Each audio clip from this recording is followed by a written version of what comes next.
Welcome to another episode of Listen to Us Rant About Movies. I'm Wes Ford. And I'm Zach Harris. We rant about movies and drink while we do it. On this episode, we'll be discussing what we've been watching, followed by our second ever Resurrection Rant, a review of 1977's Demon Seed. Tonight, I'm drinking Cigar City's Good Gourd. It's a pumpkin ale. And it's actually a really rare one to find, in my opinion. I got this actually like a month ago, and it's from last year. Damn. Some like hole-in-the-wall liquor store had them, and they're like hard to probably find. just put them away when the season was over or whatever. So I found it, and I was like, I'm gonna buy that because it's hard to find. And so I've been holding on to it until like started to fall a little bit. Mm-hmm. I've only had it one other time, but it's honestly probably the best pumpkin beer I've ever had. Nice. Wow. It's great. It's really good. Real quick, the description on the back says, a liquid monument to the glory of the pumpkin, the most noble of all the gourds. This imperial pumpkin ale is brewed with cinnamon, allspice, clover, nutmeg, and vanilla to emulate the flavors of a decadent pumpkin pie. Good stuff. Very nice. What are you drinking? I am drinking just a classic beer from the land of sky blue water, Hams. You ever had Hams there, Wes? Never heard of it. It's a working man's beer. Oh yeah? Blue collar. Yeah. It's a nice $4 for a 6-pack of tall boys, so. Nice. I'm on a budget week this week, you know what I mean? Waiting for that sweet payday. Hey, I know how that is. It's just a lager? Yeah, it's just America's classic premium beer, you know. I love it. It says brewed in true family tradition from purest water and choicest barley. No. Just choicest. Choicest is weird. Choicest. I'm not opposed. It's just I've never seen it referred to in that way. Purest water and choicest barley. I feel like it should be just choice. Choice barley. The most choice. The choicest even makes more sense, but just choicest. Yeah. I don't know. What are you gonna do? It is a working man's beer, so. Yeah. You gotta get some Hams, bud. That's where it's at. Hams? I've never heard of that, but that's great. It's definitely the best out of the cheap beer, you know. Yeah. PBR. I don't think we have them down here. Yeah. What do you got? You got PBR. What else? Yeah, of course. We got all the big brands. Miller Lite, Coors Light, Bud Light. Old Style? Old Style? Yeah, do you have Old Style there? It's just called Old Style? Yeah. No. I don't know if I've seen that. It's a big one in Chicago, too. Hams and Old Style are up there. Schlitz is another big one. You have lots of shitty beers in Chicago. Wow. Ice House? Yep. It's a more bigger brand. Yeah. Yingling. That's like half a step up. Slight step. That's from Tampa. Oh, yeah? Yeah. Nice. Slight step. Mm-hmm. Anyways.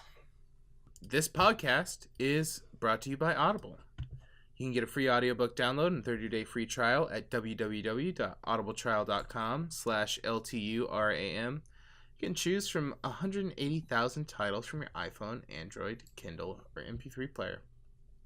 And if you like what you hear on the episode, remember you can find our other episodes on Apple Podcasts, Google Play, Stitcher, and YouTube. Classic. This is one of those classic lines we always get in there, you know what I mean? Oh, you gotta throw it in there. Just one of those, like, old reliable bits we have, you know what I'm saying? It's like, oh, here they go now. They're launching right into it. Here they come. Here they come. Oh, man. Anyways, let's get into our forced film reviews. Last episode, we talked about films that we're going to watch. We're forcing each other to watch, and we're going to start doing this every single time. And for this episode, we chose for each other. I chose for Zach, Logan, and you chose for me, Fantastic Planet. So, Zach, what did you think of Logan? I thought it was fun. I liked it. I didn't love it, but I liked it. It's definitely the most different out of them, I would say. But there are a few things that like are we going spoiler on this? This is spoiler, right? Well, we're giving you a warning, listeners. Yeah. We'll go spoilers. Because I feel like spoilers for Logan. My main negative is a spoiler. So okay. Well, we're there. Go ahead. I didn't like having two Logans. I get it.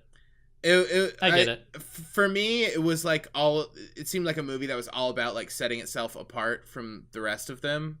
And I feel like that's just such a superhero thing that it kind of like it subverted in a bad way that it was trying to go the opposite direction. It kind of like pulled it back a little, for me. Yeah. Not that to say that those fights weren't like good fights or whatever, but I guess I was expecting something a little more different, Yeah. It does. It's that aside, I feel like it is a pretty brave attempt for a superhero film. Oh yeah, definitely. In the direction that it goes. Crazy. Because we've never really seen one. It's part of the X-Men universe, but it's also like its own thing. Because it takes place kind of like an alternate future. It's it's the end of Logan, him older. Yeah, it's awesome to see him haggard and like. I liked the thing where like one of his claws wouldn't come out. I feel like it could have had more of him struggling too, though, because you get that in the beginning, and then I feel like I don't see much of it until the end where he's like really struggling to keep up in that last action scene, and then he like injects himself and it's just like but he comes out full Wolverine. Yeah, just like fucking veins busting. Yeah. But I could have done with a little more pussy Knuckles, I guess. Get more pussy Knuckles in there. But I mean, it's rated R. Never seen that before, right? You never see the fucking claws go through their heads, which was like a lot of fun. But at a couple moments, I was like, "Holy shit! Like this is really." Oh yeah. Like the one I think that got me the most is you just see the front of a guy's face. And the three claws go through it, and then he just rips his head off. And it's like, are kids watching this movie? Like, what's going on here? This is fun. Well, it's not for kids. Yeah, I guess not. It's a rated R. It's just, it's pretty an adult superhero film. Yeah, it's pretty wild. I thought the action set pieces were really well done, especially the two. I really liked when they escaped the compound in the beginning. Yeah, that was cool. And I also really liked when he doesn't take the medicine or whatever, and like Professor X and everything's vibrating, and he's like walking through. That scene was very cool. That was definitely the coolest part of the movie, I would say. In Vegas? Yeah. Yeah, that part's awesome. Yeah, it was really cool. And he's just like, like slowly like murdering people. Like when he's like killing still. People. And you can just see their eyes go like, oh shit, like, That was fun. I guess my other thing, which I guess isn't a big complaint, but I thought Stephen Merchant was really weird. Like the way that they established their relationship. It kind of just starts and he's like, now Logan, I'd know better. Helping you all these years. It's like, look, I know you real well because we've been together for a long time. And it's just like, not really feeling that. You know what I mean? Yeah. I kind of didn't. It's kind of like, who's this guy? Like, why do we even, like, need this guy in the movie? Like, I didn't think Stephen Merchant's performance was bad. It just, their relationship was weird, and I, like, didn't understand why he was there, kind of. They needed him to track down Wolverine. They needed him, because he has the power, he has the scent power, so that's the whole reason he's in there so he could be turned and then be used to find Logan, to track him. Yeah, as he's on the run. For sure. Like, that's You why know? he, like, needs to be in the movie, but in the Right. world. That's what I'm saying. But in the world, why does he need to be there? Like, he's there as a plot device, but, like, that's, like, really the only reason he needs to be in the movie.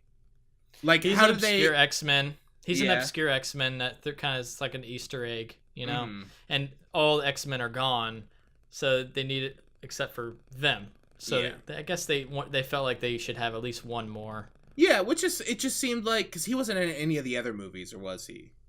No, he's not. It That's seemed the only like one they he's could in. have just had an old version of someone from the other X-Men movies. You know?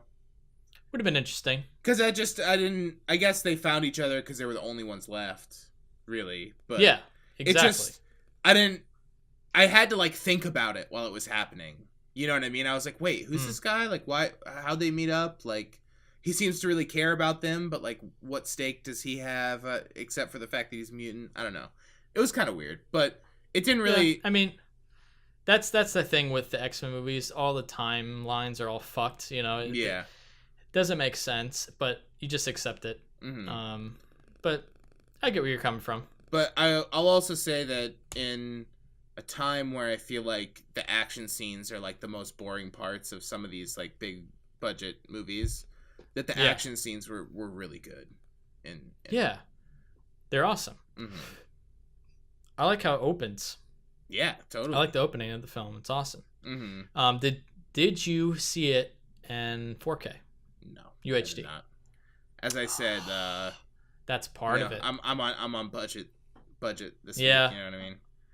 I thought you bought it though, so it's. No. I thought you I was thinking about it because I thought I was gonna have to, like, rent it for, like, $6 or something, and in that case I would have bought it, but it was free on HBO, and I was like, I could watch it free. Oh really? Yeah. So I was like, well, $6 Well, did you off stream of 15. Yeah. So you streamed it on your 4K TV though, right? Yeah. So it still looked really nice. So it's probably it's probably still UHD. Mm-hmm. Just probably not. I don't know if it was full HDR and all that. No, still but streaming, it still so looks, it's a little compressed. And I got the internet plugged right in there. It's hardwired too. So okay, it's like, all right. The streaming looked pretty nice. So it still looked pretty nice. I'm yeah, sure, yeah. Like that. There was some really cool. Like the opening looks really nice, and then there's the like tipped over silo that they're in that looks really good, and like there's a lot of cool stuff. And I like that he's a limo driver. Mm-hmm. That was like a good occupation, and that they just drive around the limo for the first half of the movie. That's cool. Yeah, it was good.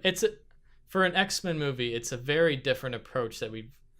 I mean, I thought I respect them doing that. You know, yeah, totally. Them going on, I'm just like, let's just make this separate story, and spoilers, have it be the end of Wolverine. You know, have it close his story, and that's it. You know. It was one very. thing we didn't. Or what were you gonna say? Go. No, I go was ahead. gonna say it Go was ahead. very apparent who was gonna die in the movie, though, which is fine. Yeah. It's like, well, Professor X, he's gonna die. Logan, probably gonna die. That family that offers them dinner, definitely gonna die. Like when they were like, "Y'all want to come over, have dinner?" And I was like, "Oh, they're fucking dead. Like they're gonna die," which is fine. It's not like a fault of the movie. Just a funny thing where it's like, oh, they're gonna find them at that house. Like, these people are fucked. I thought I really liked Professor X in the movie. Like, he was good. Like, it's like a really cool concept to have this guy who has this insane mental ability losing his mind, sort of becoming old. Like, that's cool. It's a cool concept for a superhero film. It's an interesting way to kind of twist his power, you know. Yeah. And he did a really good job performing. Like, he did a good he was good. He was Patrick like Stewart. very like nice and slow old man. Yeah. It's like, Logan, we must get the girl. Yes. Logan, get the girl. One thing we didn't mention is the girl. I thought she was insanely she was really talented and really good. Yeah. For like, she's so young. No, to act like that, it's insane, dude. Yeah, she and was to really like good. do those action sequences and stuff, it was fucking awesome. I thought they underutilized the foot knives though. They really They only did. bust him out like once, and they reference it when she's like caught, and it's like, Yeah. holy shit, she's got foot knives, and then she doesn't use them again. And I was like, what? I was hoping she would be like doing like cartwheels, just like you know what I mean? Yeah. But I mean, she flips around a lot, but yeah. Small gripe. Yeah, cool. Well, I'm glad you at least had fun with it. Yeah, I liked it. I would say it's like up there with the better of the other superhero movies that I've seen. You know, In my opinion, it's the best out of the X-Men universe films. yeah, I'd probably say so. I did like Days of Future Past quite a bit when I saw that, but it's been a long time. Oh, me too. Oh, so I really like that movie. Mhm. That I think is second place for me. I got But you. yeah, I don't know. I just really like that they went in this separate comic book direction, just like sort of having this standalone like old man I definitely like Logan that version. conceptually, and hope that that movie inspires that and more. You know, that you can have like a through timeline, but each of them are like very separate, but still continue. You know. Yeah, I mean, I don't mind. I think only X-Men can do it too. Is like having separate stories that don't really connect to the overall narrative of the whole universe or whatever. Yeah. Just have separate little stories like that. And it is a smaller film too, which is nice. Yeah. It's Totally. just like his story. And I like that. Mm-hmm. It's not like world ending like X-Men Apocalypse. It was is nice terrible. that there weren't like obligatory X-Men cameos.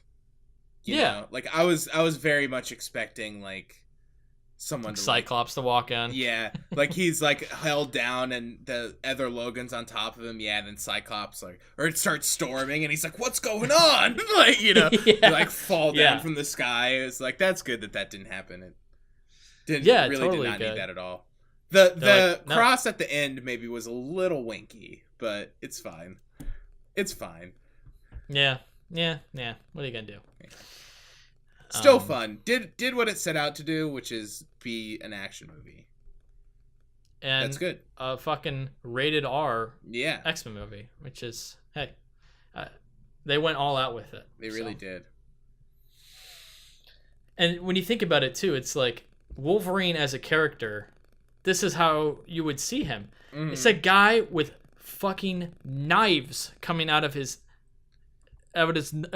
knuckles. Yeah, And like he's going to he's gonna stab guys in the head, and like it's brutal, it's violent. Like realistically, that's what would happen. And the fact that we're seeing it, it's like it almost feels like the characters fully realized at that point. Mm-hmm. You know, it's like that's what would happen, and that's what we're seeing. Because in the previous ones, it's like he just slashed someone and they like spin around 8 times and then like fall. You don't really like see it's just anything. like across the chest with like no blood or anything. But like those giant claws are gonna like rip someone's chest open. You know, like So and it is they're more the realistic, strongest metal ever. They Mhm. they can cut anything. They're indestructible. So it's like, yeah, it's gonna do a lot of damage. So totally. yeah. Anyway, so what would you rate that then? Probably like 3.5. Okay, yeah, that's good. Yeah, I respect that. What'd you give it?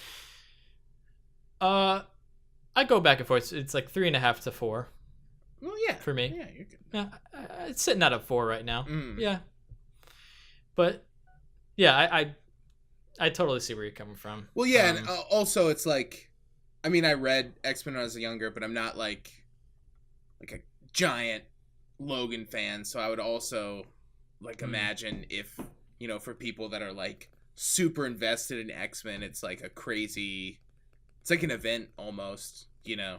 Oh yeah, Especially because his other 2 movies aren't very good, so like to have one that's awful. like way better is very nice.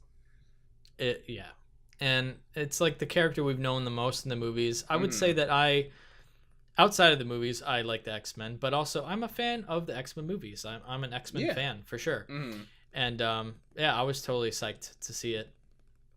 I'm also sad to see him go, but it's also like this is the character we've seen the most in all the movies. Like he's in most of them, and he's played this character longer than anyone's ever played any character ever. Like he is. Yeah, it's crazy.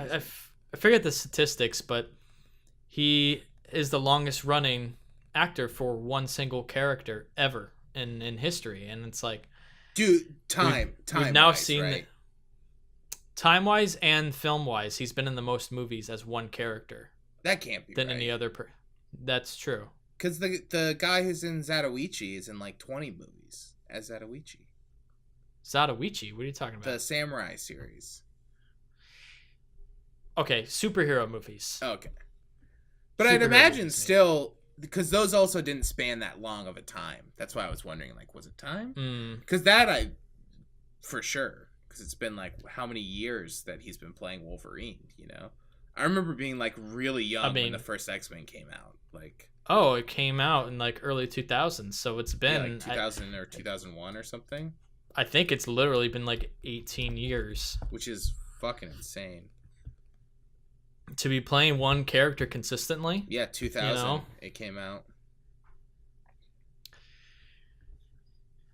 Yeah, so long time. Yeah, which is crazy. And Logan came out in 2017, so I guess that technically makes it 17 years that he was playing Wolverine, which is, it's cool, and it's hard to imagine anyone else playing him, but we're going to see someone else eventually because now Disney owns 20th Century Fox, so they now own the rights to the character in the X-Men, so they might integrate them, although I feel like we're going to start getting really overcrowded at some point. But all right, let's move on. I watched Fantastic Planet, right? Fantastic Planet. Nice. I really enjoyed it. I really especially enjoyed the art style. It's really cool. It's not a common art style to see in animation. It's not, and I can't really place where, like, what it reminds me of. It kind of reminds me of like children's books, but maybe specifically what comes to mind is Monty Python and the Holy Grail. Yeah, I can see those that. animations. And yeah. Kind of reminds me of that. Similar style.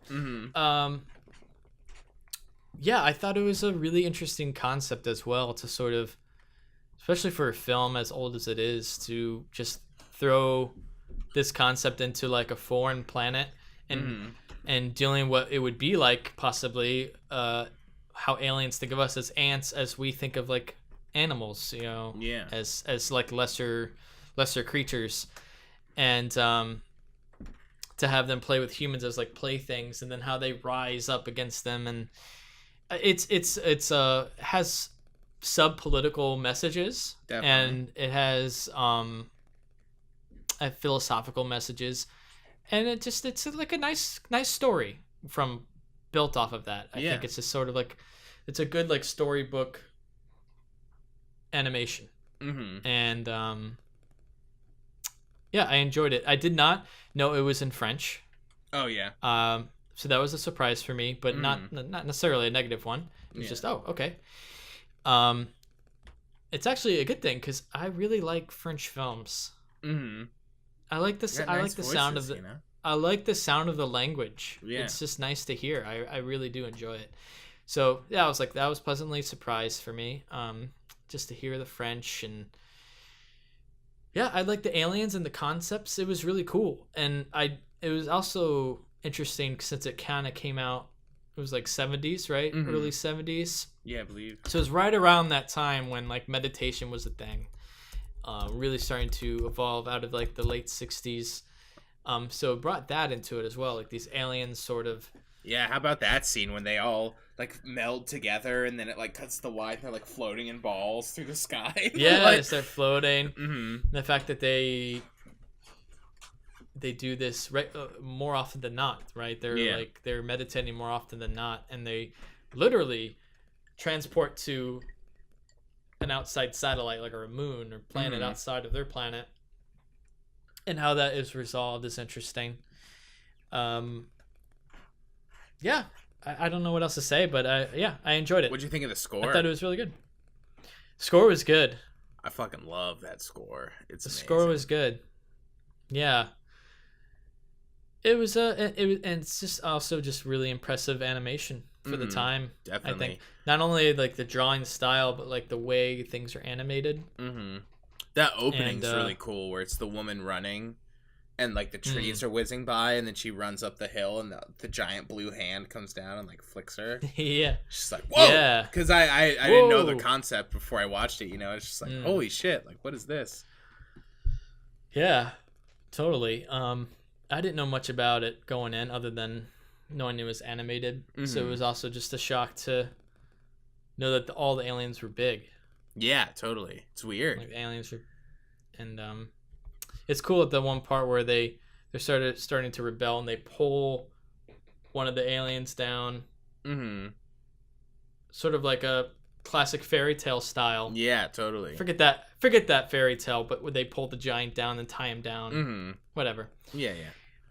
It was a callback to that, so it's like a part children's story in there. And then there's the weird like wild humans, and they have that like weird fighting thing where they have they're like strapped to the like tiny like larvae bugs, and they strap themselves to like these giant like bird alien things. Yeah, it's just really with these wild. like huge beaks, and they're just like fighting each other with the like animals strapped onto their chest, and their arms are tied back, and they're just like yeah, like it's fighting really each other. peculiar.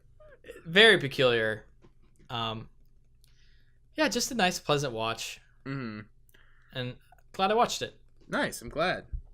Yeah, it's just when I saw it, I was like, well, I've just like never seen anything like this. It's just always interesting to me when it's like something that unique that came out so long ago, and nothing's really been like it since, except for the filmmaker's other work. It's like a very distinct feeling, and it's also just really impressive. Totally. It's it left me with like I felt good after too, because I always like a good film that like, it's hard to put into words, but just has a good vibe of like, I feel relaxed after that. It's like I almost like a kid again. Like I watched a story, and yeah, totally. It's like I feel just like satisfied after like this good story. Like I don't know, because it's a really simple story. There's like not much to the pitch of it. It's just all in the like strange minutia that they just don't explain. It's kind of just like, oh, this is just like a world, okay, Right? No, yeah, it's just like its own world. I like that. Nice. Yeah, so I enjoyed it. I'd give it 4. Hell yeah. 4 stars. Glad you liked it, bud. Yeah, I enjoyed it. Want to talk about our next films? Yeah, that we're gonna give each other here. For sure. I don't know if you've seen the one that I picked. Okay. What is it? Strosek? What's it called? Strosek, the Herzog movie. Don't think I have. No. Right. That's one of your favorite films too, isn't it? Haven't seen Strozek. Nice, gotta check it, man. Okay, that's it. Yeah. Warner Herzog. All right, I'll probably get some Zog on the box. You know what I mean? Get some Zog. I like it. Okay. All right, cool. For you, I don't think you've seen this either, because I have talked about it in the past. Okay. But and I don't think you'd seen it. But Roman Polanski's Macbeth. I have not. Nice. It's the one for you. Yeah. I've got it on Criterion. It's my favorite overall. My favorite Shakespeare play. I like Shakespeare. I used to study him back in college and stuff. And Macbeth is probably one of my favorite plays, and I like his take on this play, and I like how it kind of goes classic style. Nice with it. So. Yeah, check it out. All right, yeah. One I've been interested in, you brought it up before on the cast, and I was like, ooh, I should watch that. So, yeah. Perfect timing, man. I think you'll enjoy it. That watching. Yeah. Cool, so those are our next films. Werner Herzog's Strozek and Roman Polanski's Macbeth. Hell yeah. Let's move on to our watch lists. Sounds good. Zach, what you been watching? Well, yesterday I kind of just pulled a movie day and watched Logan, Demon Seed in a row. and then watched Red Sparrow, which was a movie. Dull. Yeah. It's kind of boring. It's a movie. Yeah, it's just like really confusing and needlessly so. It wasn't necessarily bad for me. Yeah. It was just sort of... It's like if the spy espionage thing is your thing, then you'll probably like it. But I just feel like all those movies are just so fucking snoozy. I'm just like, ugh, it's really long and snoozy. If this thing was this pace and it was 90 minutes, I'd be in. But it's just like... Right. It goes on for so long, and like she's double crossing everyone, and then it's like, she's probably just gonna turn around and be double on all these people, and then come out on top in the end. It's like, yep, all right, you know what I mean? Like, just kind of About halfway through, you're like, is this almost over? Yeah, totally. And it also a little bit of a drag. I think the stuff when she's in school is at least interesting. It's like, I don't know, not something I've seen in a movie. But then, in reality, like, with the actual story that's going on, she really uses none of what she learned in the, like, academy. You know? I know. Like, and I'm not saying I just want Jennifer Lawrence to, like, run around and fuck everyone. But, like, it's really just... It's not used at all. It needs a little more style. Yeah. It needs a little more style. Like, it's just fucking snoozy, have her swab some men. Now that she has to fuck them, swab these men into the hotel room and then kill them or whatever. Like, this needs a little, like, bump of energy. A little something. It was so fucking, like, flatlined. Yeah, for sure. And, like, I didn't dislike it when I was watching it. It's just, like, really boring. And, like, she really only uses what she learned once to get back on that guy that she's, like, working with. And then she, like, they use it as a weird thing between her and Joel Edgerton, where it's like, yeah, if you let her fuck you, then you know she's an agent. And it's just like, ugh, you know? And it's also, like... it's kind of gross. In this movie where they're clearly not taking the stance on, like, the things they're portraying... It's still in the movie. Right. You know what I mean? And it's like, I don't know if what they were trying to say came through enough to justify what they were showing. It kind of just felt like unwarranted a lot of the time. I heard it compared to I heard very mixed things. People say it was like a huge piece of shit. And then I heard people be like, it's actually kind of like a old Paul Verhoeven movie, and I was like, whoa, might be in for that. And then it started, and I was like, this is like a Paul Verhoeven movie, until I got really sleepy. Like, you know, it's just kind of like a snooze fest. I don't know. I know. It is. It's very dull. Yeah. All right. Yeah. True.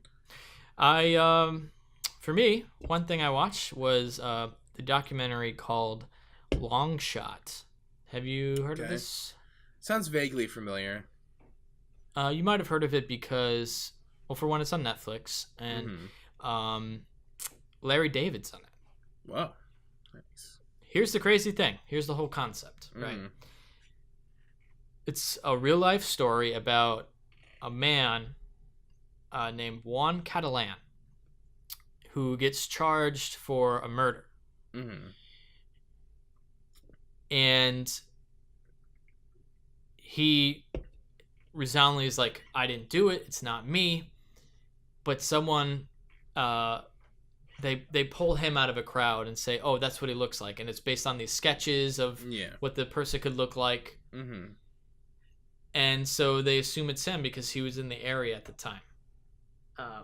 Long story short, because Larry David's Curb Your Enthusiasm was shooting at this baseball game that he happened to be at. Provided, if it's insane, you see him in one of the shots from the show walking. Wow, amazing! Walking his daughter down to his seat, and they had to go through all these outtakes and everything, but the lawyers found that one single outtake of him walking down to his seat right in front of Larry David.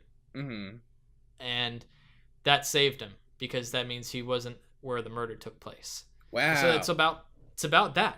That's amazing. And Larry David is interviewed, and all these other people involved with the production of that, and the original lawyers, and it's a really incredible story because this guy would have gone to jail for probably the rest of his life, and he didn't do it. That's amazing. So it's like, what does that tell you about, one, our justice system? Yeah. And secondly, like, he was so lucky to just be, like, seriously. there, and they were filming the show at this game at the time. I think it was somewhere in California. I don't remember the team. But yeah, it's just a really fascinating story of this guy who got incredibly lucky, and just like the fact that who knows how often this happens to other people. Yeah, you know? Totally. Like, especially because he's a minority. Mm-hmm. Especially to blame minorities for things, and it's like he didn't even do it, and he was like a nice family man, you know. Yeah. So it's just like, just sucks, but also I'm just happy that, I mean, like, that's amazing though. It's they amazing. were able to do that. It's a cool story. Nice. It's pretty short. It's just a cool little story. Yeah, it's on Netflix. It's called Long Shot. Check it out. All right. Nice. Yeah. Excuse me. Shit. I watched Support the Girls. I was curious about this. Yeah, I heard a lot of really good things about it. And How'd you watch it, real quick? it was on Amazon Prime. You can rent it. You get it Prime or you rent it? Rent it. It's Okay. like $5 All or right. something. Okay, I might still check it out, unless you don't think I should. Yeah, I think you can wait till it's free. Okay. It was kind of a bummer. I was looking forward to it, and I liked the first 45 minutes to an hour a lot, and I was like, this is really good. It's just like really simple, kind of just examining.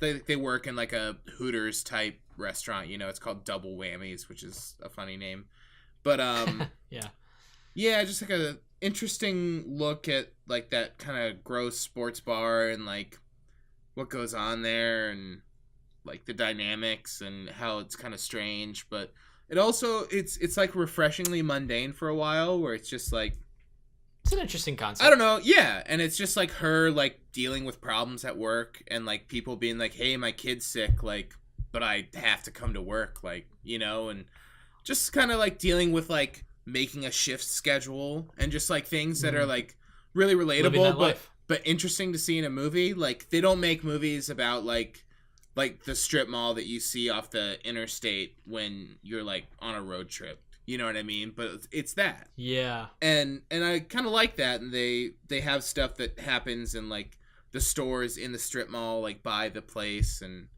I thought it was an interesting spot to frame a story, but they just it's like a over the course of one day movie, and they just do way too much stuff, and also they like really try to build up the end like it's like a big thing that happens, and it really just doesn't make any sense.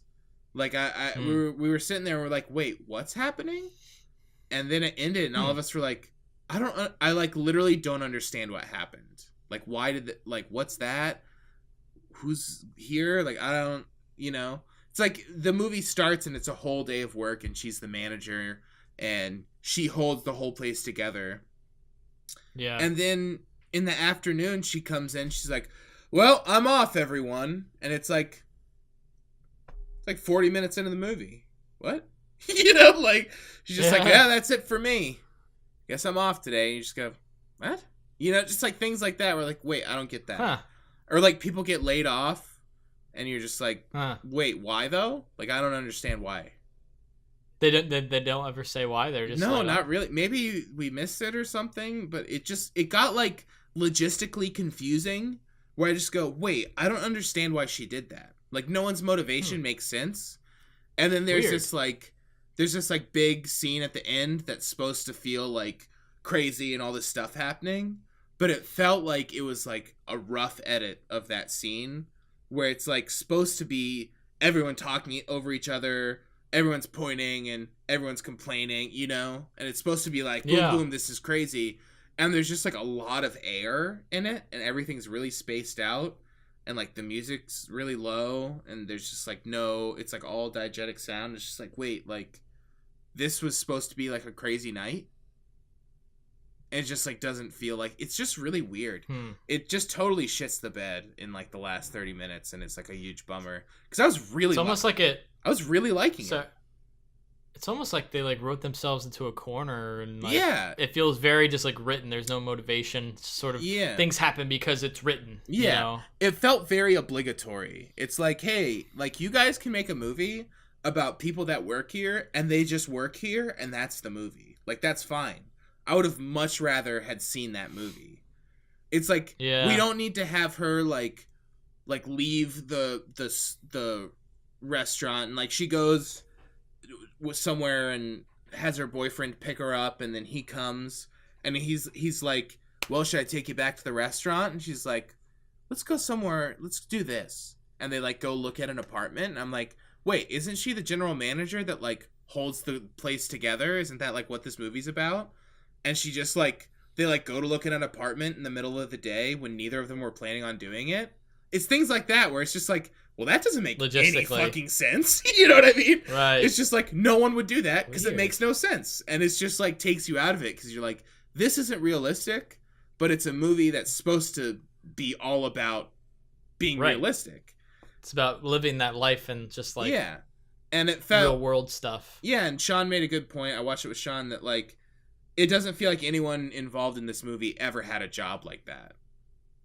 But it's supposed to be about people that are like working these jobs, like just getting by, and it's like doesn't feel like anyone actually lived through that. They never lived that. Yeah, it doesn't feel that honest, and it does at the beginning when you're introducing everyone and like getting a feel for what they're like, because the performances are pretty good, like, and I like the people that are in it, but it just is like really weird and sloppy. Like I was kind of just confused by it. I was like, man, everyone loves this. This is like really weird and like messy. I don't know. Huh. Very strange. I don't know. Maybe I'm wrong and people watch it and you're like, no, I totally understand everything. You're dumb. That's very valid. But I don't know. None of us really got what was happening. And I was like, it should be easy to understand. Like. Yeah, we'll hold off then, but I'll check it out at some point. Maybe worth it if it's like comes on Prime or Netflix or something. I'll check it out if it's on. Yeah, if it's free, I'll check it out. Because the performances I was curious about it. Like Regina Hall's good, and the two main other actresses. I know one of them's a rapper named Jungle Pussy. Haley Joe or whatever her name is. Yeah, she's like really bubbly. She's pretty good, and then she's in Columbus, right? That one? I don't know. I never saw that. Yes, she is. I think I know the next movie to make you watch. Yeah. But yeah, like they were both good. It's just kind of poor writing. Like they're just not a thought through structure, which is a bummer because setup's really good. Yeah. All right, well, did you finish Sharp Objects? Mm-hmm. I did. Let's talk about that a little bit. Sorry. Let's talk about that a little bit. Yeah, let's do it. You know what? I was loving this show until near the end, I think. Yeah, I saw what you give it on here? I gave it 3.5 total. Yeah. It was reaching 4.5 at one point, and now it's kind of down to 3.5. I don't know. I think I got kind of cynical about it, just because like little things started bothering me, like, oh, she's so dark, and she's writing words. How is she reaching on her back? Perfectly written words on her back, shit like that. Like I started to get very cynical about the whole thing, and then she did a very shitty thing. We won't spoil. Let's not spoil it, but she does a shitty thing. I think we gotta spoil it. Let's just get into it. All right, spoilers for Sharp Objects. There's a lot. We're throwing spoilers all over the place here. Yeah. but we're giving you plenty of warning. All right, sharp objects. When she sleeps with the kid, yeah, it's really shitty, and it's it made super me feel shitty. dirty. And really, I was like, literally, I have nothing to go on now. I don't like you at all. I don't like you as a character. You're a shitty human person. But you don't understand where like that choice came from, though. It's not just that. It's like lots of other things, like her doing the drugs at the teen party. I get that she's fucked up. I get that she has problems, but like, I don't like her as a person. I don't like her as a character anymore at that point. She starts doing like really shitty things, and I understand that she's fucked up. But again, I just don't like her as a person anymore at that point. She does the drugs, she sleeps with the kid, then she like does like, I don't remember at this point. She does like another shitty thing. And then the part where she comes in, she's like, oh, she's going to save her younger sister, right? And sort of just self-sabotages herself to accept the poison. And like, she knows she's going to get poisoned, but she like continues to take it and like keep doing it. It's like, that's really strange to me. But I think that's like her way of combating or like saving the sister, but also like as much as she hates her mom, I think there's still part of her that like never got that when she was a kid. So sure. I get like why she chooses, because it's an easy route to like solve both things for someone that's like obviously not thinking logically. I understand, and I understand like it's like a it's sort of like a double benefit, because the mom's not gonna love her unless she's like needing help and sick. Yeah. And she also never feels like she gets love from her mom, so she feels like she needs to get herself to that place to receive the love. And again, she's not right mentally or anything like that. Or at least to like experience it once. You know what I mean? Yeah. Yeah. I get it. I don't know. It just didn't. I was loving it up until the end, and not necessarily. And I still give it 3.5. I still like the series. I do. I'm just sort of expressing some of the things I dislike about it, and it sort of like started to rub me the wrong way, and I don't know. I guess overall I enjoyed it. The ending was nice. I kind of liked the ending. Yeah. Not how I expected the result to be, their killer to be revealed. But I was into it. Yeah. I just sort of like thought it was like you're following a group of people who are not likable, and maybe that's the idea, and maybe that's the whole point of it. But you're watching a group of very fucked up individuals living out their lives in this really in this way, and I just because they're not likable makes me not necessarily feel good watching it. Oh well, yeah, that's for sure. If that makes sense. That scene where she has sex with the guy is like the worst, or the most like anxious I've been in forever. Like I was literally sitting there going, "Ugh!"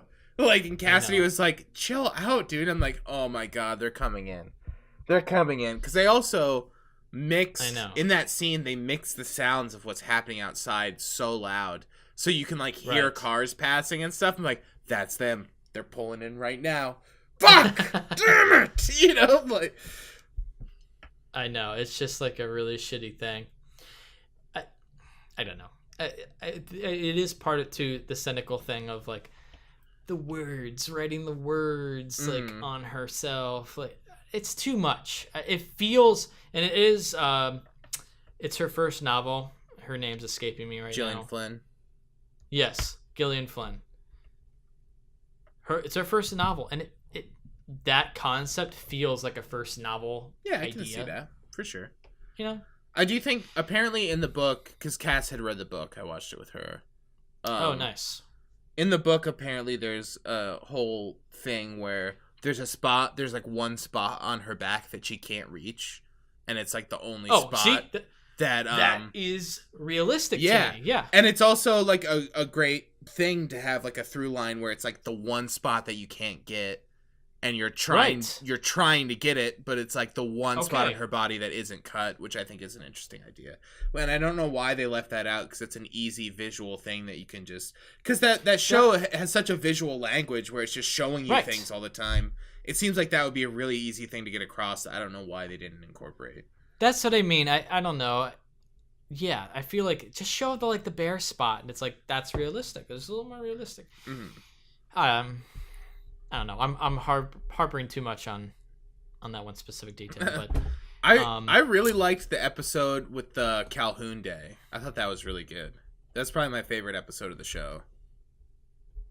Who's this? With the Calhoun Day like celebration or whatever, where they celebrate that shitty old holiday. Yeah. No, that was a good episode, and that wasn't in the book apparently. Oh, really? No. Oh, okay. That whole thing was not in the book. Well, that is my favorite part of it, probably. I thought that was really interesting. I did like the feel of the show, the tone, and I like the house. The house is amazing. The father, I want to be friends with him. Just has this cool little record area. What just are all whiskey those, and though? what? He has 5 receivers there. I'm like, what are all these receivers? I don't understand. I don't know, but he's like a music connoisseur, and he's just always chilling, listening to music and drinking whiskey. It's awesome. The wallpapers, the ivory floors, the house is awesome. It's amazing. I think I was just in the end slightly disappointed because I really liked Big Little Lies, and I feel like that's a better show. I'll have to watch it. Same filmmaker, so that's why it's I wanted it to be a tier above, and Big Little Lies was such a pleasant surprise for me. Yeah, I was just whoa, did not expect this show to be so good. I expected at least on par with that, maybe a little above, and so it sort of didn't reset for me, and maybe that's why I feel a little butthurt about it. But yeah, anyway, it's a good show, but you got to watch Big Little Lies if you haven't seen that. I will. I did think the end wasn't as satisfying as I wanted it to be, but I really liked Sharp Objects overall, I would say. I liked it a lot. I did. I liked it. And I enjoyed the journey. And I liked the little reveal after the credits there. It's weird. It's an interesting way to conclude it. Very weird. Not very weird, but I didn't mind it. Yeah, I would also say I don't know if I liked it, but I didn't mind it. I was like, well, at least it's interesting. You know what I mean?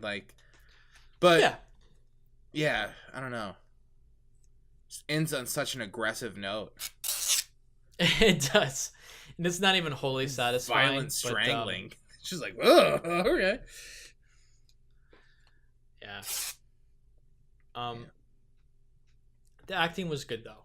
Very good. I enjoyed Amy Adams. I liked the girl who played Emma.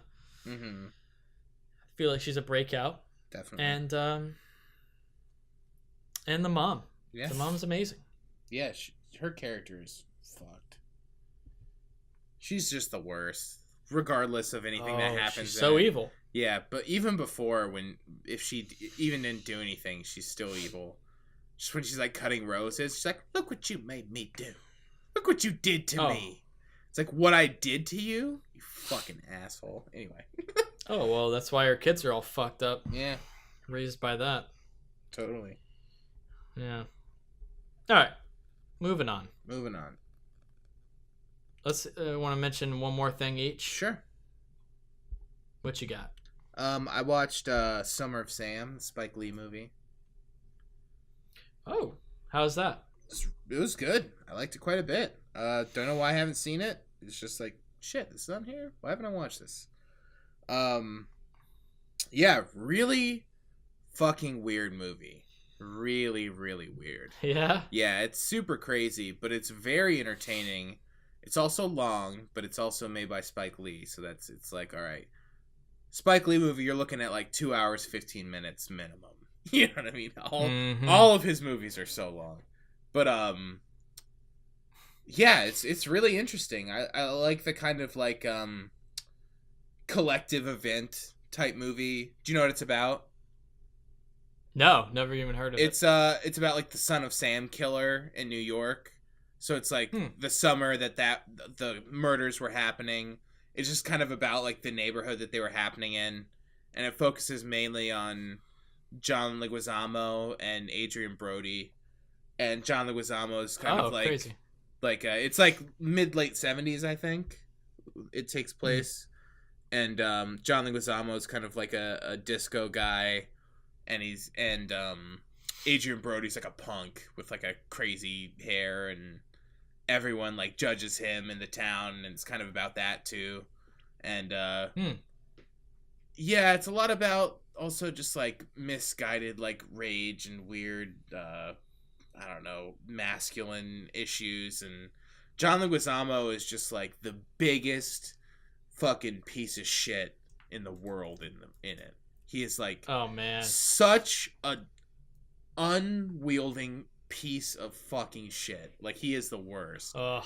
And I will say that, like, while he is to make a point, like, and I like movies that with unlikable characters. Like, I still think it's interesting and there's like good things to be had in it, but like when they're this bad and like this stupid and like, I don't know, it did take me out of it a little. Oh, sorry. Fuck. You okay? Yeah, I have like a pinched nerve in my neck or something I woke up with this morning. So every now and again, I'll just like turn the wrong way, and it's like just like someone stabbed me. Like it's like giant shooting pain throughout my neck. Anyway, so I'm getting a little toasty, and I'm like forgetting, and then I just like look. It's like I have actual neck problems too, so I feel your pain. Yeah, man, it sucks. It's fucking brutal. But I forget what I was saying. Oh yeah, just John Leguizamo is just like. His performance is good, but he is the worst. Just like cheats on his wife all the time and like shitty person. Yeah, just a big piece of shit. But yeah, it's a really interesting movie. Good performances. The scenes of the serial killer are just like fucking insane and very of the time. Ooh.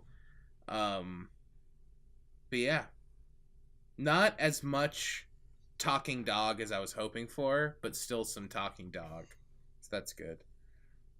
All right, nice.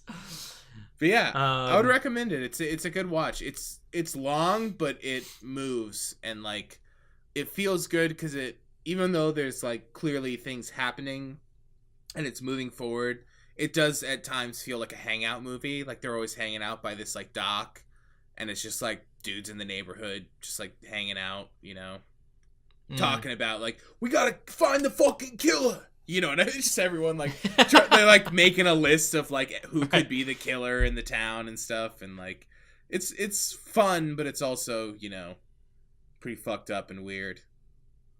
Interesting. I would recommend. I enjoyed it. What year did it come out? I think it's in 99. Let's see. Okay. Yep, 99. It's a good year. Fucking great year, for movies. Man. Yeah. Oh, fucking great. All right, that's cool. I might check it out. Yeah, it's solid. Real quick, I did a few rewatches, and then I'll go into another thing. Just real quick, I'll fire these off. Rewatched Annihilation. Nice. I'd been saving. I bought it on UHD. Saved it to watch it with my dad because we both read the book. Yeah. So I saved it to watch it again with him, and I love that movie. Yeah, love that movie. So good. It looks so good in UHD. I rewatched 3 Billboards as well. Nice. Great. I personally really like that movie. It's great. My dad loved it as well. Also rewatched John Wick. Nice. Fun film. Just busting out these 4Ks. I have all these 4Ks. I went over to my dad's recently, so we watched all of these. By myself, I've been playing Spider-Man. Yeah. The new game. That's a whole other conversation. It's amazing, though. Very cinematic, but with that and the new Venom film coming up, I was like, I'm gonna rewatch Spider-Man 3. Haven't seen it in a long time. Nice. How was that? It's not a great movie, but it was better than I remember. Like, yeah, I kind of like Spider-Man 3. It gets pooped on, but you know, I had fun. I had fun watching it. I love emo Spider-Man. That sequence is amazing. It's so good. It's so good in such a bad way. It's bad, but it's also I like it. It's fun. It's good. It's not taking itself seriously, you know. No, he goes crazy with it. He goes, yeah, exactly. He's not taking himself too seriously. He goes nuts. I had fun watching it. That's the end of that. I feel like it's just like it falls apart because it has too many villains and gets like too convoluted. But if it was simpler, it would be fun. Yeah, and you know what it is for the series as a whole? It just gets old with the... For me, I think the back and forth between him and MJ, the romance thing, it relies on the romance too heavily for Spider-Man as a character. It's so focused on that, and it's back and forth with the romance. It's just like, it gets old. It gets old, and Spider-Man 3 sort of just like breaches that, and it's just like, enough. Yeah, totally. Choose. And then Venom's sort of shoehorned in there, and not a good iteration of Venom. No. Not that I think this new one's going to be very good either, but I'm probably going to watch it anyway. I don't think it's going to be good, but I've always liked Venom in the comics, so I don't know. Yeah. Very conflicted. But anyway, I did watch a film. This guy I work with really suggested this film to me, and I'd heard of it, and he's like, you gotta watch it. Like, all right. And I was scrolling through Netflix, and it was on there. It's Locke with Tom Hardy. The car movie where he's in the car the whole time? Nice. It's from 2013. You've seen this movie? I think I watched it, but I don't remember it very much.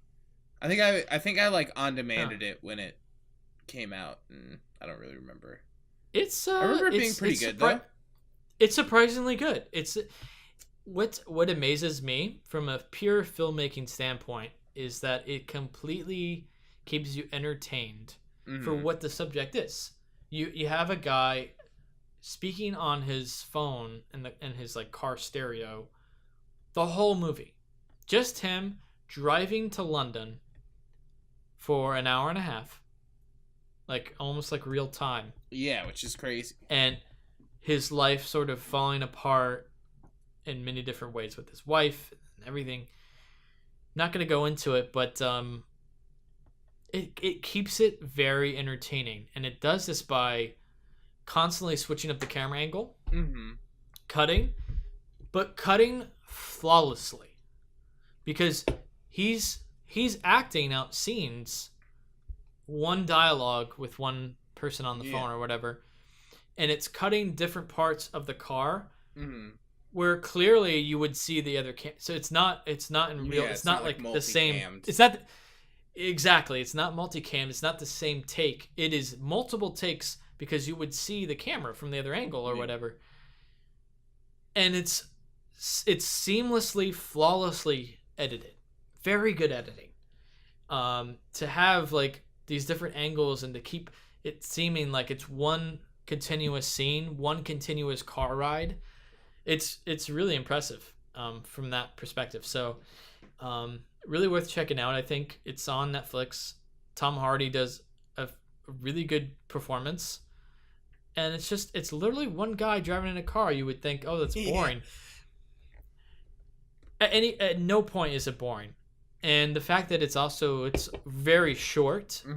Perfect length. Perfect length for What are we talking here? Like 85 minutes or something? It's something like that. I think it's like an hour and even like 15 to 20 minutes. Nice. Beautiful. It's very short. It's perfect length. 85 minutes. 85 minutes. Beautiful. It's that perfect really length it's the ideal length, 85 minutes. Especially for that format. Definitely worth checking out. It's I was very surprised, satisfied with it. and it almost makes me like want to shoot something like that, you know? Yeah, Like totally. I love a movie that like, makes you want to shoot something like that. They clearly, I think the production was it was like a month of shooting. It's like one highway, so it's like a month of them shooting overnight because it's all at night. Yeah. You know, this movie, it's awesome. It's awesome. Hell yeah. And it's very very dynamic in the shots. It's not just the same like 3 cameras back to back to back. It changes it up. It knows when to cut away from the car a little bit. Even so, it's always like involved with the car. You never leave the car until only in the beginning and the end do you leave the car. But it's like around the car. It's just very well edited. So yeah, Lock, Nice. 2013. Check it out. Oh yeah. Yeah. That does it for me. Yeah. I mean, I didn't have too much else. I think most of the ones that I wanted to talk about, we had the cast since, you know. I can mention one more real quick. Or wait, if you don't mind. when did we do the last cast? Did I talk about It was like a personal shopper? no. Talk about that. Oh yeah, it was great. What a fucking weird movie. Very weird movie. Yeah, I really enjoyed it though. It was really good. Like, never has a text conversation been that intense. Uh-huh. And also I know. that long. It's just like I really appreciate though that they didn't resort to the little bubbles that little After Effects bubbles. Fucking hate that shit. I can't stand it. So really? Yeah, I was really satisfied by them just like the use of the phone and like the realism of it as well. Like other movies, I feel like someone could look up exposition on YouTube and it would feel like shit and it'd be like, wow, this is the worst. But like it didn't feel I don't know, it felt right in it. And just the way that people like referred to things, it just felt very real. Like where the friends like, I don't know, just type in like this and it'll be like one of the first few, you know, and just like things like that people say and like I don't know. I thought it was really interesting, and also there's ghosts. It's like what, you know, like it's just really strange. I thought it was maybe a little predictable, but that wasn't necessarily a problem. Like, I kind of knew what was going to happen at the end, but I still enjoyed the movie. Yeah, we talked about this film on our top 10 last year. Yeah, and I think I mentioned on there, we kind of collectively, those who watched us or watched it, we said it's one of the best texting scenes in a movie. Yeah, definitely. It's the best it's the best use of the text message scene in a film I've ever seen. It's very intense. It's perfectly executed. But yeah, it's also very strange. I think I also mentioned in that as well that I prefer the filmmaker's other film. I liked Clouds of Sils Maria a little bit more. I still haven't seen that one. I've seen some of his stuff before that, but I haven't seen Clouds of Sils Maria. Yeah, but Personal Shopper, it's good. It's a very strange out there too. It kind of goes in all weird. It goes in all different movie styles. Yeah, like, totally. It's going in different styles, like all over the place, and then it sort of like finds itself collectively at the end. But like, it's very interesting. And holy shit, that scene of the ghost leaving is the best. Do you remember that? Yeah. Holy shit, that scene is so good. It is. Yeah. It's good. Yeah. I really enjoyed it. Solid. I still think it's not a great title for the movie, but I guess it's fine. I don't know. Yeah. It's not... Personal Shopper. It's just like... I don't know. It's more about like... It's not about her doing her job. It's about her... She just happens to be a personal shopper. It's about her kind of like having this psychic ability and trying to connect with ghosts. I don't know. I feel like it should have been more centralized on that, but minor quip. Yeah, it's definitely a fucking weird movie. Most certainly.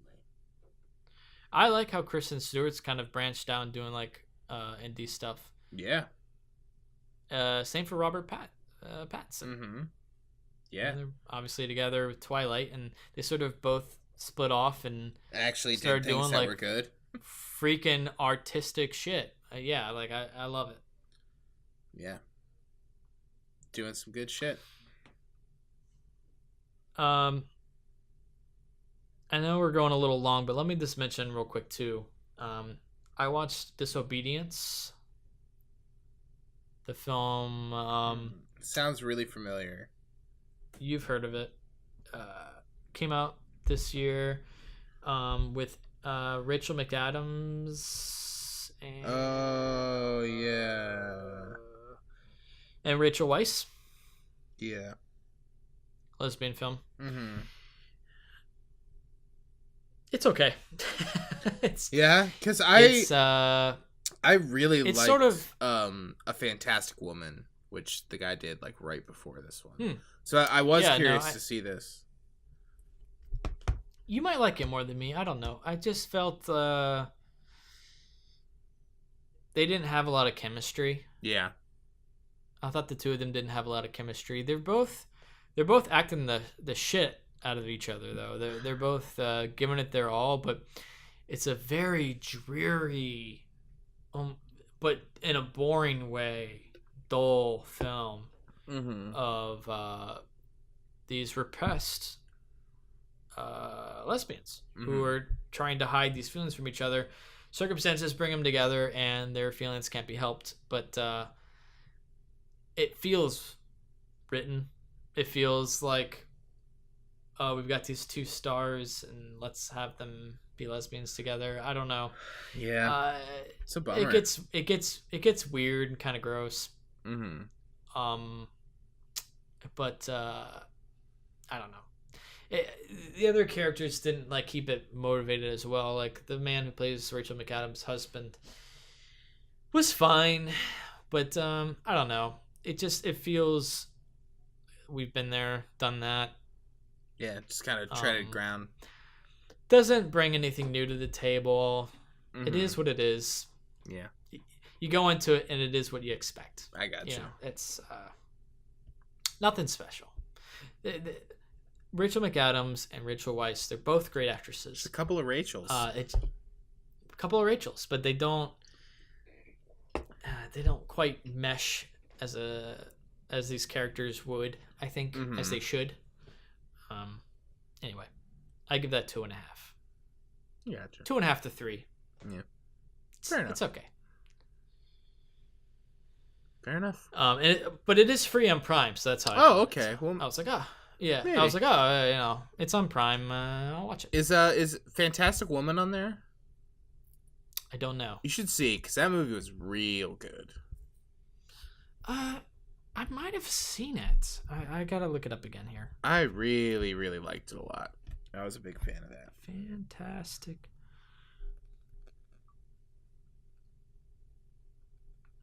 You know what? I haven't seen it, but I've heard so much about it. I feel like I had. Yeah, I gotta catch that. Do a little upswing on that director, It's like, bummed you out a little, bring him back. No, I've heard great things about the film. That's why I feel like I'd seen it, but I guess I haven't. Yeah, I'll check that out. Yeah, I would recommend it. It's really good. Yeah. All right, cool. Well, you want to move on? Yeah, I watched a bunch of other shit, but I don't really have much to say about it. Okay. I guess the one thing I'll ask is, did you buy Hereditary on 4K? No, I'm broke right now as well, doing, bud? so I'm broke. I know, I'm just kidding. Trust me, I plan to buy that immediately as soon as I can. Yeah, I rewatched that. Really want to. It was a very nice rewatch. Oh, I'm like, yeah, I'm fiending to rewatch it again. I can't wait to see. Got a bunch of people came over. It's like probably a group of like 10 people all watching it, and Good only rewatch? 2 of us had seen it before, so everyone was like, "Oh!" And I did notice a lot of things that I did not notice the first time, which was nice. Oh! Yeah, can't wait to see. A lot of like, oh, that's cool. I feel like that's the best setting to watch the film in. Mm-hmm. I feel like that's a better setting to watch it for your first time than in the theater, because the people in the theater, the public, they don't understand. Like, they don't get it, man. They laugh at it. I understand. Literally the worst experience I've ever had seeing a movie was that movie. It was one of the worst for me, too. Yeah. It's awful. It's terrible. So, but everyone got collectively scared. Yeah, and, like, totally. They enjoyed it. Mm-hmm. Like, everyone just going, oh, fuck. Like, oh, no. You know? The crazy thing about that film, too, is, like, half the movies... Whoa, most of the movie, but, like, majority, the first half of the film is just, like, fucking dread, right? Like, it's just, like, dripping with pure dread. Totally. It's just, like, relentless sadness. Yeah. No, I love it. I can't wait to rewatch it. It's a really great movie. I really like it a lot. And the 4K looks fucking choice, bud. It's a choices transfer. Yeah, I definitely can't wait to rewatch it. Cool. Well, before we get into our Resurrection Rant, Zach, I'd like to bring up the special deal we talked about earlier in this episode. Oh, you doing a bit? Oh, yeah, I'm doing the bit we have every episode, which is for the listeners of the Listen to Us Rant About Movies podcast. Audible is offering a free audiobook download with a free 30-day trial to give you the opportunity to check out their service. To download your free audiobook today, go to audibletrial.com/LTURAM. Again, that's audibletrial.com/LTURAM for your free audiobook. And hey, like, listen, we talked about Sharp Objects. You can read the book, listen to the book for free. You can listen to the book for free by going to audibletrial.com/LTURAM, and you get to listen to it completely free. So do it. Do it. Do it. Let's move on to our main review, a resurrection rant of the 1977 film Demon Seed. I cannot touch your body as a man would touch you, but I'm going to show you things which human eyes have never seen. In the privacy of a woman's room, against her will, the inconceivable act.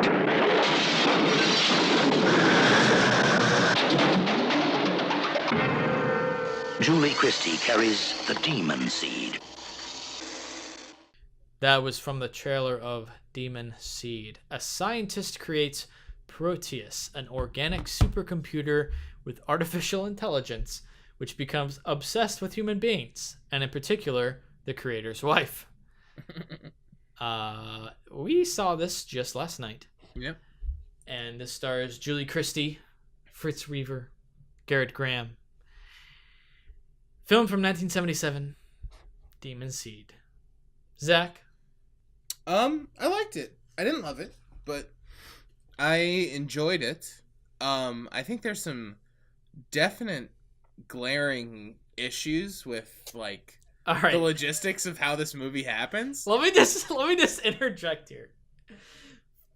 First of all, it's a terrible title. Yeah, not a great title for the film. Yeah, it's a fucking terrible title for the film.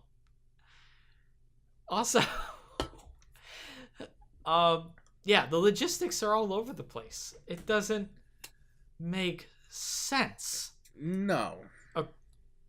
At all. And we're just going to go ahead and spoil this movie, but Julie Christie's character, I was noticing throughout the film, she had a ring on her finger. Mm-hmm. And I'm like, okay, she's married, but she's trapped in this house for days and days and days. Months.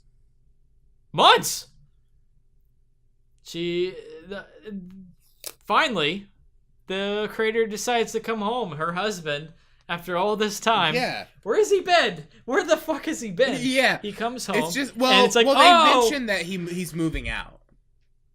So that's his last night that's living there. They mentioned that they're separating and he's moving out. But it's also like, what? He didn't fucking call? Like, this guy's like, hey, I'm moving out. Yeah, like, our relationship's over. Guess I'll never talk to you again. It's a little fucking weird. It doesn't make much sense. I guess the case could be made that the computer imitated her as it did when the guy came to the door. You know what I mean? Yeah. And like maybe he called and the computer just talked as her. But even still, let's see that once and then you're done. You know, you took care of that problem. But it makes no fucking sense that guy never came. It's over a month. It's like a month, and it's a month, 5 weeks at minimum that she's trapped in that house. Also, yeah, just the logistics too of like, it never establishes that this artificial intelligence has the ability to do what it does. Mm-hmm. You know, like, it's just a computer.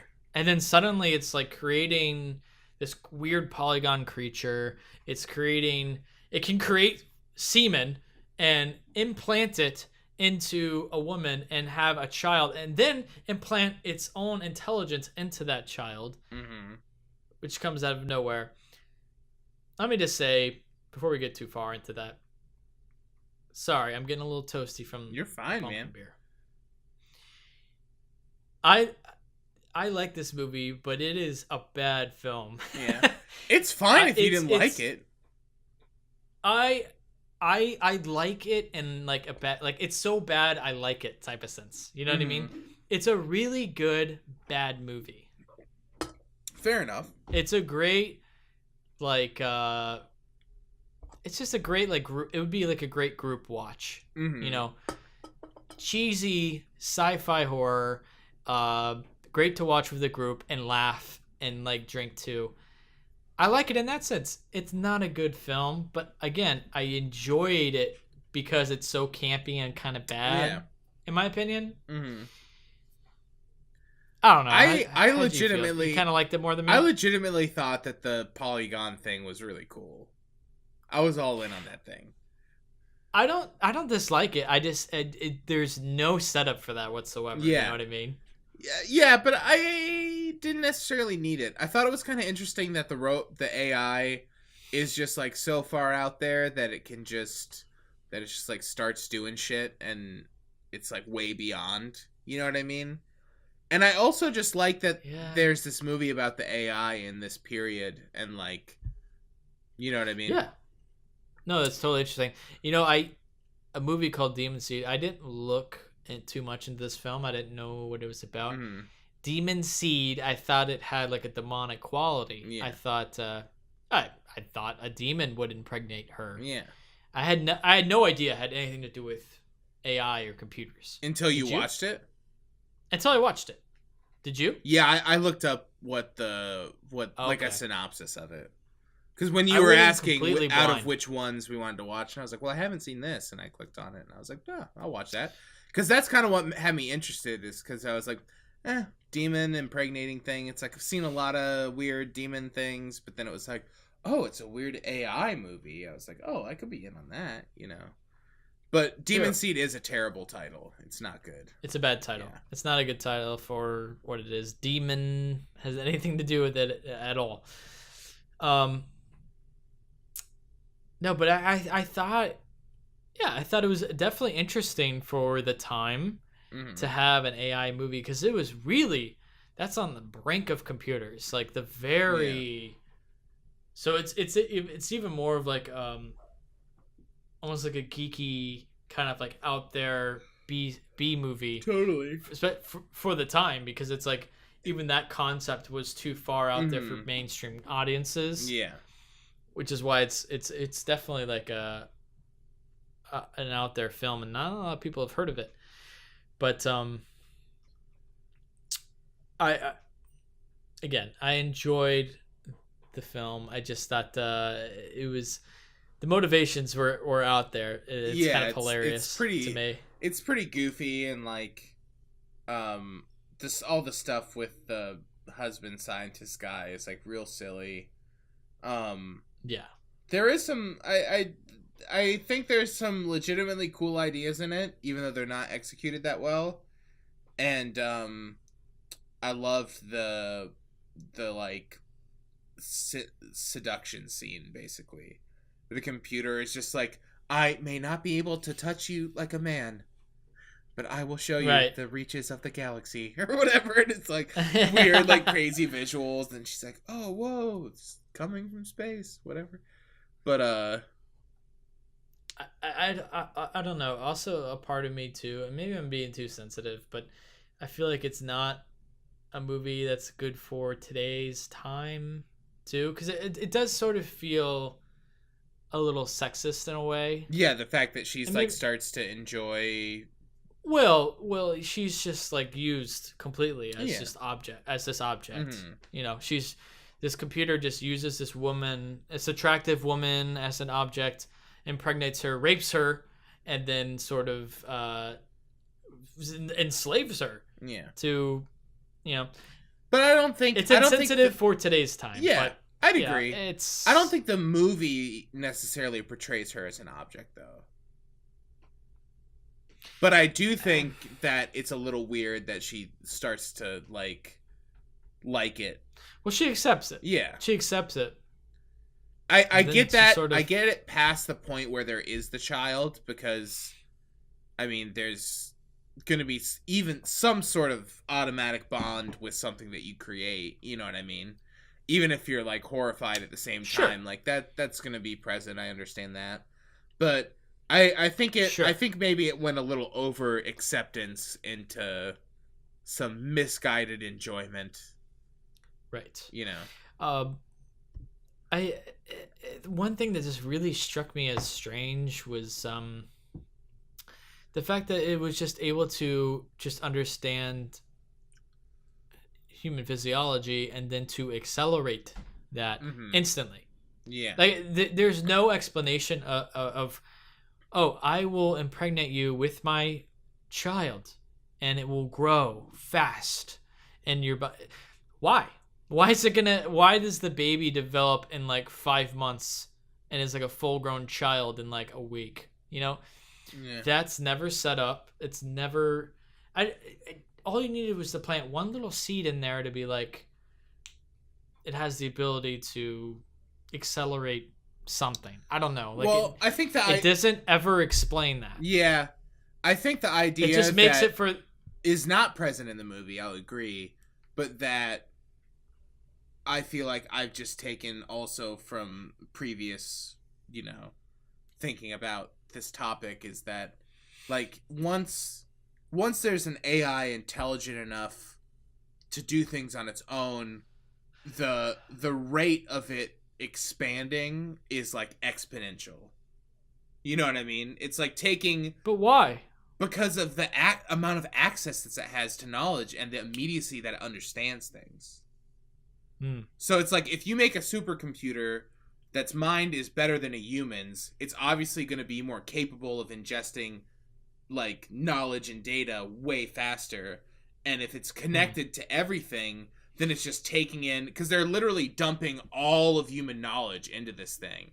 So it has the collective conscience of like, I don't know, or knowledge Human existence. of all of human existence. So it would make sense that it's like if That's human fair. existence took, however many 100 years to get to where we are now, and the computer's starting with that information and it's more capable of understanding it faster and acting on it faster, then like think about the rate of technology in the past like 30 years, how much it's like increasingly ramped, you know what I mean? And it's like I feel like it's a similar thing where it's like given that knowledge, a computer is going to develop way faster than a human because it's just exponential on an upward I see where you're coming from. That's a fair viewpoint, especially for a film as old as this to have that point of view. Mhm. That's fair. But I will say that maybe that idea is not like illustrated enough in the movie. You know what I mean? It's not. And the fact that they're pouring all of human knowledge into this one computer and they're like, it's just a machine. It's like, Yeah, it's like you gotta. they never question whatsoever. Like, oh, maybe this thing like knows more than me. You know, like Yeah, because they just sort of there's like no it's just a computer. philosophical aspect to their sort of like process. You know what I mean? Yeah. Whereas I feel like No. that's more of an issue now because And I guess also you could take it as like, well, if this is the world's first AI, they wouldn't necessarily think those things because it's an artificial brain that we created, so why wouldn't we be able to control it? But on the other hand, it's like, well, I don't know, maybe like think about it for like 20 minutes. You know, like it's probably going to happen, bud. Like, but also in like the collective zeitgeist of the time, that wasn't really thought about. Yeah. That wasn't really collectively considered. Yeah, totally. And so that was really, it was on the brink of that idea of like AI, you know, advancing to a point to where it is intelligent and it is its own entity. Yeah. And that's so I guess I can excuse that a little bit because it really is on the brink of that idea. Like that's because there's the kernel there's of the nothing idea. Before it to inform any of that knowledge. You know what I mean? There's no other AI films to like feed off of. Yeah. Right? Like this is like one of the first. Well, also just, I mean, in the world of the movie, there's no AI beforehand. So right. It's like, they wouldn't necessarily be as privy to that concept because they would think like, well, we created it so we can control it. But it's like, nah, because that shit's going to get real smart real quick, you know? Yeah. But also, I guess I don't understand why it was able to access that terminal. Like, they talk about turning off the terminals or something, but I was like, wait, why does this have to happen? And then it's like, it goes into the one, of course, immediately after they reference it. It's like, wait, but didn't they turn that off? I don't get why it was able to do that. Like, why is that the one that it's able to access? What do you mean? Which console? What are The you one, talking about? because it gets into the house through the console. Right. That he, like, shuts down. And he's like, hey, make sure to shut down that console. And the guy's like, okay. And then it has the thing that's, like, down for maintenance on the computer. But, like, yeah, why is that the console that the AI can get into as opposed to any of the other ones? I guess the idea is because it's the guy who created the machine and it's all throughout his home. So maybe... Like, did it... Because to me, it felt like that was, like, a necessity. Not that the robot was like, oh, money, I can go to this one. But that it was, like, because it was down for maintenance was the reason that it got there. Because when it said down for maintenance, I was like, well, shit, it's offline. So how is it the AI going to get there? And then it was like, oh, wait, it can because of that? So then it's like, is that why it was there? Or did it choose that because it was the most opportune way for it to work out this plan and, like, become flesh or whatever, you know? I think the latter. Yeah. The latter, what you just said, I think. I just think because it was the most opportune time. Yeah. It just seemed it was a little confusing the way that they framed that because they made specifically noted to shut it down multiple times. So why else do that unless that's contributed? You know what I mean? Yeah. I don't know. That was weird. Yeah. There's a lot of odd choices made, but it's also a short... I didn't mean to cut you off if you were saying something. No. I was going to say it's also a short movie, but it does not feel like it. It feels like it's like 15 minutes too long. It does. Yeah. And the reveal of the child, what'd you think of that? Yeah, I wasn't... I loved the plated metal baby child. I was in on that. But then when they peeled... I was like, I didn't expect that at all. Yeah, and then the second that he poked one out, I was like, oh, it's the daughter. Okay, whatever. You know.